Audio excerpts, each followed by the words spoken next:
My name is Samantha Chilton. I had to do a paper for my Intro to Chemistry class. My paper is about clean energy alternatives for fossil fuels.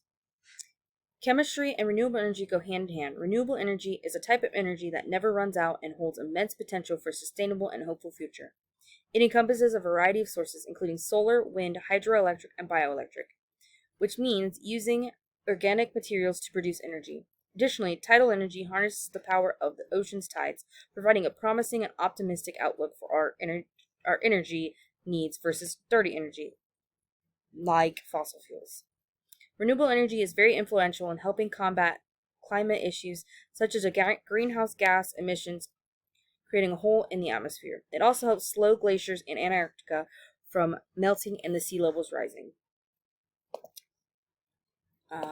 Once used, non-renewable energy cannot be replenished. It's often burned. Sorry, there's a fly. Altering the chemistry of clouds and leading to the production of acid rain. This destructive consequence underscores the urgent need for sustainable alternatives. To non-renewable energy. The responsibility to act is immediate and collective. Acid rain occurs when sulfur dioxide, or SO2, and nitrogen, NOx, are emitted in the atmosphere. They react with oxygen, water, and other chemicals, mix, and then fall towards the earth. Some SO2 and NOx come from nature, like when a volcano erupts and spews ash and other materials, including the SO2, into the atmosphere. A significant source of acid rain is human-made, by humans burning fossil fuels to produce energy. About 2/3 of SO2 and 1/4 of NOx in the atmosphere comes from electric generators, vehicles, heavy machinery, manufacturing companies, oil refineries, and other industries. This is a global issue because wind can blow these chemicals over long distances and across borders, affecting different countries and emphasizing the need for a collective responsibility. Acid rain can be any form of precipitation, such as snow, hail, or fog. It can also be dry, where the particles may stick to the surface of bodies of water, buildings, and vegetation. It may reactivate when it rains and runs off. The ground will absorb and then mix with groundwater, which can kill plants and animals who drink the water and die. Now that we know that renewable energy is the way to go, the United States is way behind the times. Finland has a hydropower plant that helped it become 100% sustainable. By switching to renewable energy, they have reduced their CO2 emissions by about 5,800 metric tons per year. That is about the same as the average individual CO2 footprint of 830 EU citizens as of January 1st in 2020.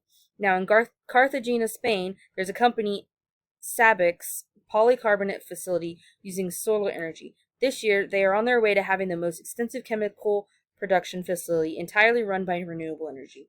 They made a deal with one of the world's biggest electricity utility companies, Iberdrola. Sorry, I'm very bad at pronouncing names.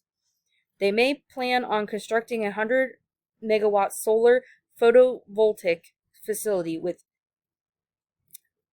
263,000 panels on a large patch of land. They stated that it would be Europe's largest industrial renewable power plant, with an annual reduction of 80.00 tons of CO2.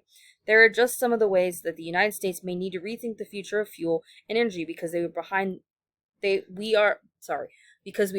in the ways of the future. We should be able to use plenty of renewable energy, such as hydrogen. Honda introduced the idea of the hydrogen fuel cell in 2003. A hydrogen fuel cell needs a catalyst at the anode and separates hydrogen molecules into protons and electrons. They both go different ways to reach the cathode. The electrons go through an external circuit, which in turn makes a flow of electricity. The protons move through the electrolyte to the cathode, combining and mixing with the oxygen and electrons to create water and heat. Is a good alternative, but is not fully fleshed out renewable energy source. But there are still efforts to bring it to fruition. Chemistry is part of every renewable energy source because you must convert wind, sunlight, water, or even methane to energy.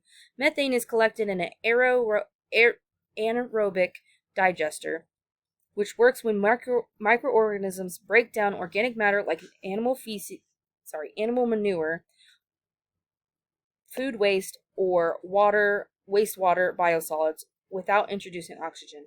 Aerobic digestion helps reduce greenhouse gas emissions.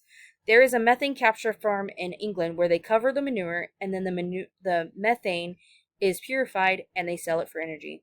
It cuts the use of fossil fuels and CO2 down exponentially. Terrace Farm in England, which is one of the farms taking place in the pilot program, said that they cut their carbon footprint down to 800 tons of CO2, which is approximately 87 tons of CO2 in just the first year of using the cover to capture methane from the manure.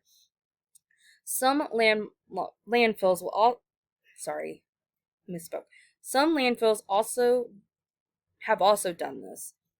We can do so many things to help our planet and keep our future generations from living on a planet where we take from it and do not try to find a better way to live.